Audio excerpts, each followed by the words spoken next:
What's up, everybody? My name is Dell. This is Dell on Movies. Thanks for hanging out with me. If you've been here before, thanks for hanging out with me again. Love it when you guys spend some of your precious time with me. And today we got a big one. We're gonna rank the whole franchise of Halloween. So let me give you a little bit of background on this. I have seen the original Halloween. I had seen it, years ago, and I've probably seen it 5, 6 times over the years. So I was very familiar with that movie. But the rest of the franchise was, largely a mystery to me. I had uh, seen H2O, and I saw Resurrection uh, before doing this. I'd only seen those three Halloween movies. When 2018 came out, I didn't watch it because I kept telling myself, all right, well, I'm just going to. I bought it, but I was like, I'm just going to watch them all at one time. And didn't quite do it, didn't get around to it. Then Halloween Kills came out, and I told myself the same thing. I'm going to just run right through them and then I'll get to Kills, and didn't do it. And finally, Halloween Ends rolled around, and I said, okay, you know what, enough. Let's actually do it this time. So over the last month, I've been just basically binge the series over the last month, and my overall thoughts on the franchise is that it seems to be a franchise that the people who made it never quite knew what to do with it. So Michael Myers is a character where he's a lot like Jason, or Jason is a lot like him, because I know you guys are gonna tell me that Jason and Friday the 13th is a rip off of Halloween. I get it, but they never quite. And so he's a character that you can kind of you could make anything if you wanted to, uh, and you could kind of do anything with him, but they was kind of stuck in how to tell his story and how to keep him coming back to Haddonfield, and for keep trying to give him new reasons. The difference with Jason is that he didn't need reasons to go somewhere else. It was just bringing people into him, and that kind of made a big difference in the franchise. So Halloween had to reinvent itself more often than Friday the 13th. So it got to be kind of a rough ride at times. There are some uh, good movies here, some bad movies here, and some that all fall in between. So we're gonna run through it, and I'm gonna warn you ahead of time. If I'm probably gonna upset some folks, I'm just putting that out there right now. So when this is all over, please down below let me know how crazy I am in the comment section. Just be civil about it, but yeah, let me know how crazy I am. Drop your own list, and I'll say this again later on because I'm very curious to see how you guys rank them. I skipped out on a lot of. I did see a few other YouTubers doing Halloween franchise rankings. I skipped out on those. My buddy Bob over at Bob's Blu-rays, he did a live stream where he had a bunch of YouTubers on giving their list, and I skipped out on that. So I didn't want the influence of their thoughts on my list. So I will be watching all of that stuff after I record this. But let's get into what I thought. And like I said, I'm sure I'm gonna piss some people off, but hey, let's do it. So in last place is 13 movies, which is perfect for Halloween and this time of year. So in 13th place, the very last movie is, I'm gonna go with Rob Zombie's Halloween 2. So this one is just it's bizarre. That's first thing. It's bizarre, and we tried to do too much. Now the violence in the movie is actually pretty good. Michael does some things here, so he's got some nice gore in the movie, but the story is just too bizarre for the franchise, and just doesn't work in the end. And it's also felt like a way for the director Rob Zombie to cram his wife into the movie. Sherry Moon Zombie, if you're not familiar, she's in every one of his movies. And this was a movie where I figured she'd be in it, but maybe like just in flashbacks. But they did something way different with her, and they definitely did not need to do that. So that it gets my last place is Rob Zombie's Halloween 2. Number 12, I'm going with Halloween 5, The Revenge of Michael Myers. So here is where we start to see that the franchise just they just didn't know what to do with it. Um, well, really the same with Rob Zombie's Halloween 2, but in this case, we're still in the hands of more or less the people who originally made the movies, and they just here we're starting to just throw things at the screen and hoping they stick. I mean, by now, we just Michael's got a niece coming out of nowhere, and he's got this psychic connection with her, and it just doesn't seem to fit. It's just kind of like let's just try something. Let's just try anything, and that's the reason that they came up with him. Now he's stalking. This is also in the time when they didn't have Jamie Lee Curtis in the movies, so let's just hey, she's got a daughter. So and they have a psychic connection. So number 12 is Halloween 5. Number 11 is the latest Halloween. Halloween Ends. And this movie is another one where they just did not really know how to end it. And to be quite honest with you, it's a movie where if they had taken Michael Myers and Laurie completely out of the movie and just made a movie, I don't know, they could have called it anything else other than Halloween Ends. And but just as a standalone film, it would probably be okay. But when they try to shoehorn Michael into it and Laurie and their story, and then you got this other story with this kid who accidentally killed a child, and this teenage, well, he's not a teenager anymore, but he's a young adult who accidentally killed his child right at the beginning, and it never comes together. It's kind of kind of hokey and predictable, but I mean it could have been something.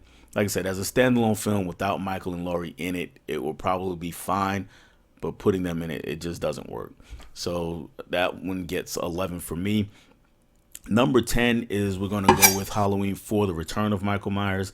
And again, this goes back to that whole situation with him getting the niece. This time, the niece just kind of pops up out of nowhere, uh, and he's stalking her and trying to get to her, even though he's never met this niece. Doesn't it's hard to explain. So this is one of those rough ones. Another one of those rough ones.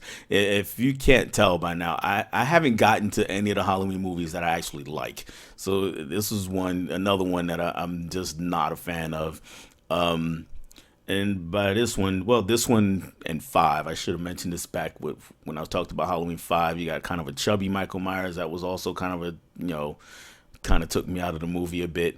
Not that I'm into body shaming or anything like that, but this didn't seem like Michael Myers here. So Halloween 4 is my number 10. At number 9, I'm going with Halloween Resurrection. So Resurrection was one that I had seen years ago, and to be honest with you, I kind of mixed up Resurrection and H2O. Don't ask me how. Probably because I saw them pretty close to each other. But now going through the franchise this time, there's no mistaking the two.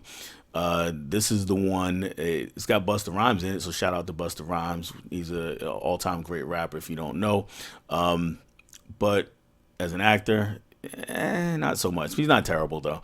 But the movie pretty much is. It's kind of it's basically this is another problem with the franchise is that it's heavily influenced. Their choices on what to do with the franchise is heavily influenced by what's hot at the moment.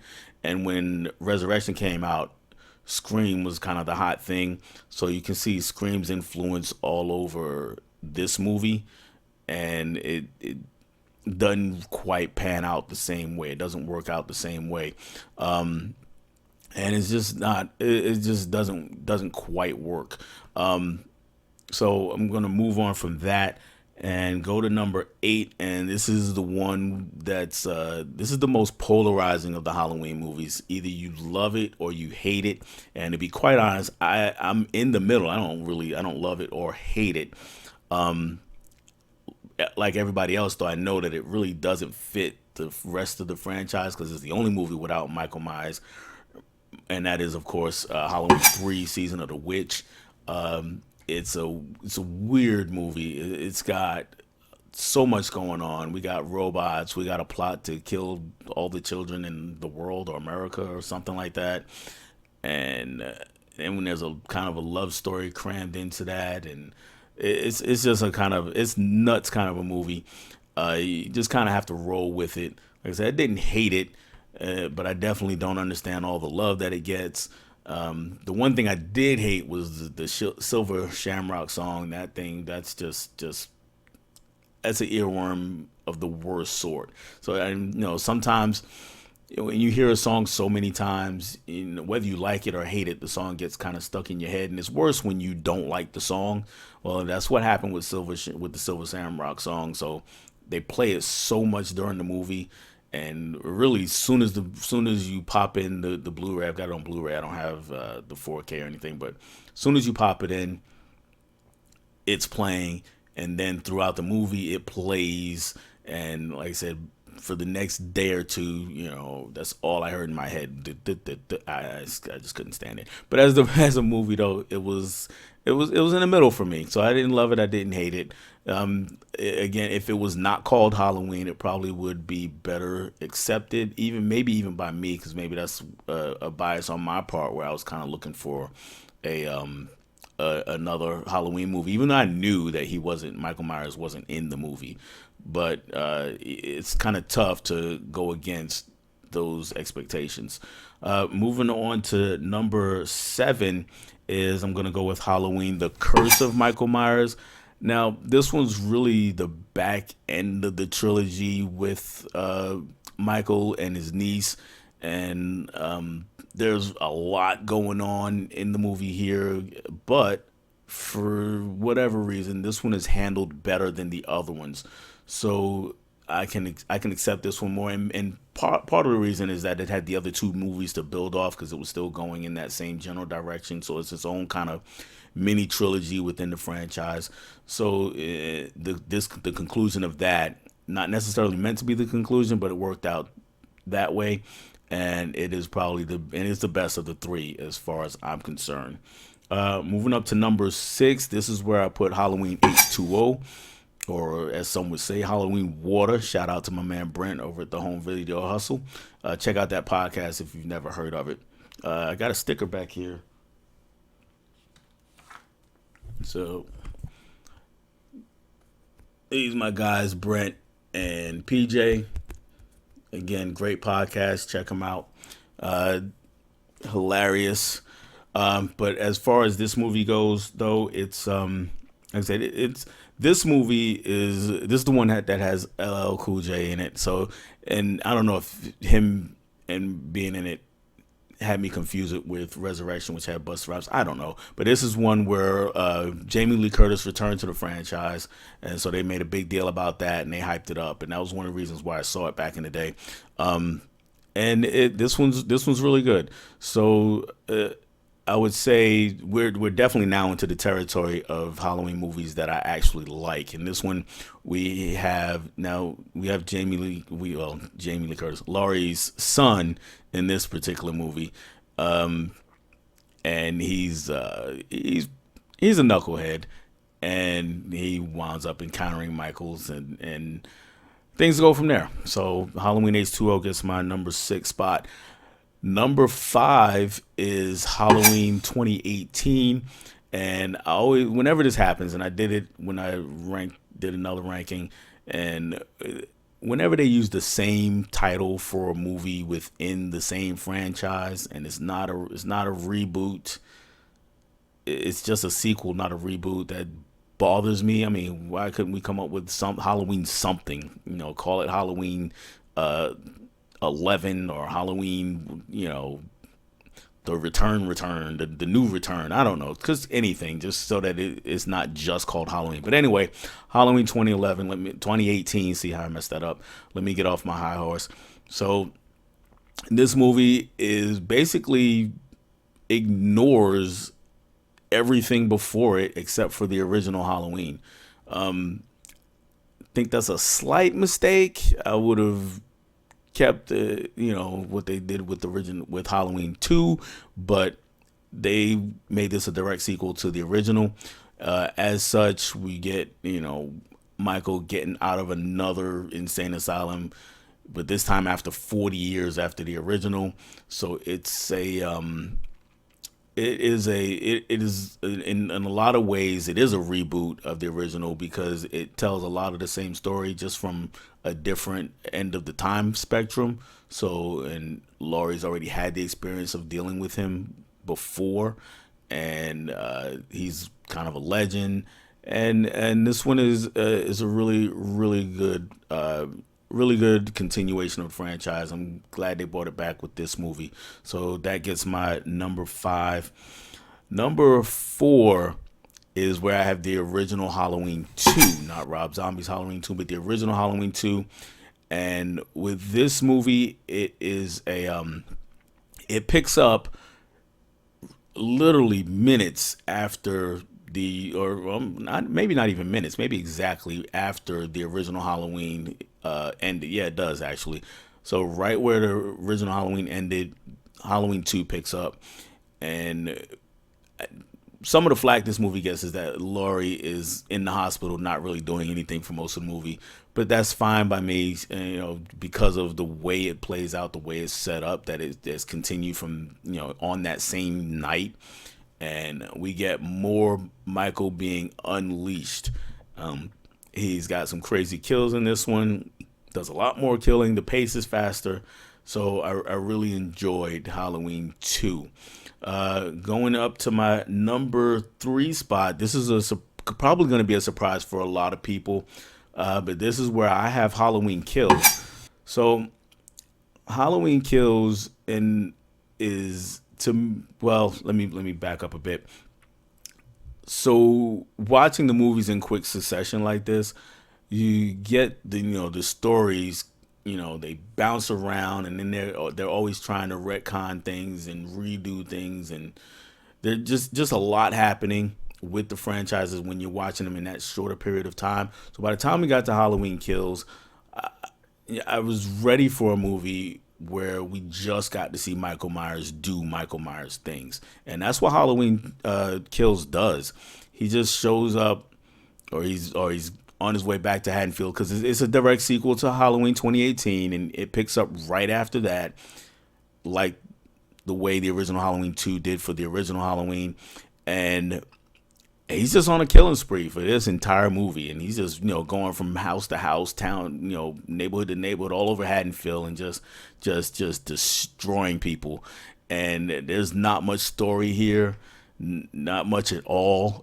But it was a phenomenal watch. This is just a pure bloodbath, and I had a great time watching this movie. I honestly I debated giving it my top spot, my second spot.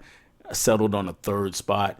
That's the movie that I'll probably return to more than any other movie, because it doesn't require a lot from your brain, and I don't have to do any, mental gymnastics to try to fit it in the timeline too much and say, okay, well, this is, we got a niece here and a son here and just Laurie over here. And how does this work with this? And so I don't have to do any of that. It is a sequel. It has its place in the timeline, but it's really just Michael causing mayhem. And I just really had a blast with that.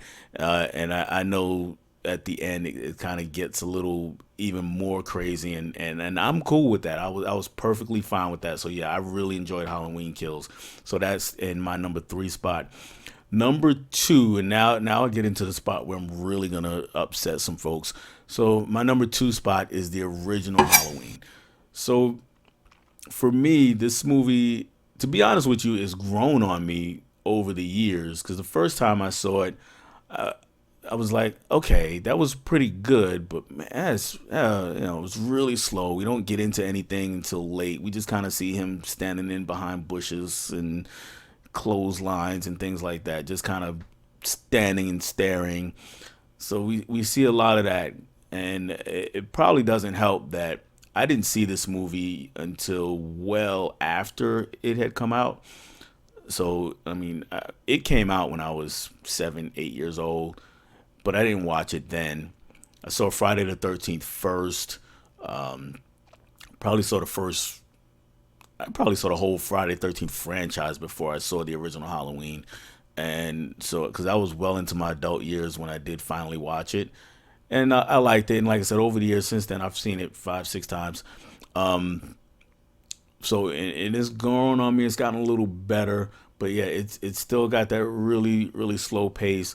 Um, and then by the time we get to the last watch I had, by the time we get to him and Laurie, just kind of notice some things that just seem kind of off, just so Laurie can survive, and it's like more obvious in this movie than it is in other movies. So that kind of takes it down a notch for me also. But I mean, it's a horror classic for a reason. It is a really good movie. I definitely enjoyed it, but just not quite as much as other people.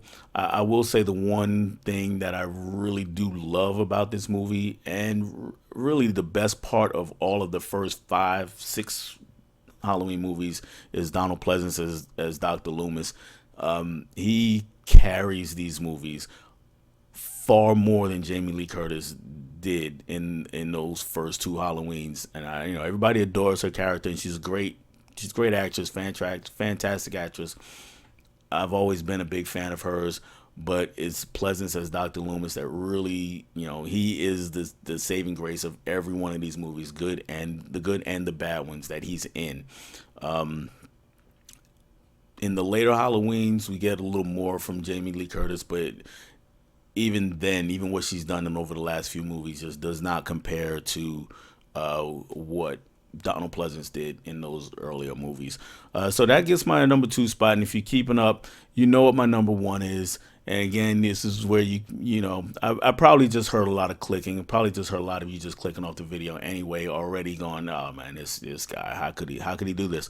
But yeah, I'm going with my number 1. I'm gonna bookend Rob Zombie's Halloween 2 as my worst, with Rob Zombie's Halloween as my best. That is my favorite of all the Halloween movies. Look, it took the first movie, it took that original movie, and built on the concept. And I know a lot of people don't like it. They say, "Oh well, he did too much," and I don't think so. I really like this. Is basically the Batman Begins of the Halloween franchise, and they went through to a lot of lengths to make it clear how Michael Myers got to be that way. I mean, some of it's a bit hokey, of course, and kind of fuzzy on the science, but it works. It works as a movie. It's a lot faster pace, and when we get to Haddonfield finally, he does a lot more damage. So so this one, the best marriage of story and violence for me is this movie. And I'm not a person who's a Rob Zombie fan. I don't like a lot of his movies, at least the ones I've seen. Devil Rejects I wasn't really a fan of it. I mean, I get it. People love it. I wasn't really a fan of it. I didn't bother watching the other 2 movies in that trilogy. Lords of Salem, I couldn't stand. I didn't like that one. I think there might be another movie I saw that I didn't care for, but this particular one, I thought he basically hit all his marks in this one, and Michael was brutal all the way through the movie. And it should be noted that I watched I guess is the director's cut of this movie, which plays out a little bit differently than the theatrical cut, because I did see the theatrical cut, and I'm sorry, at the beginning I said I hadn't seen this movie, but I had seen this movie years ago, and I saw the theatrical cut then, and there was something involving Danny Trejo's character that I didn't like in that movie that I did like in this one. So they did change. I did remember that change. But yeah, guys, that's my favorite Halloween movie, and Halloween Kills is all the way up at number 3. Come at me if you must. Drop your list down in the comments. Let me know how crazy I am. All I ask is that you be civil, because yeah, this is my list. This is my personal list, but it is not the list. So whatever you have is going to be the list for you, and that's great, but I do want to see them. But that's all I have for you guys. If you want to see me do another franchise ranking, I did a franchise ranking for Scream. I will, that should pop up over here, or is it over there? I don't know. It's going to pop up somewhere. But check that out if you want to. And I'll catch you guys on the next one. Bye.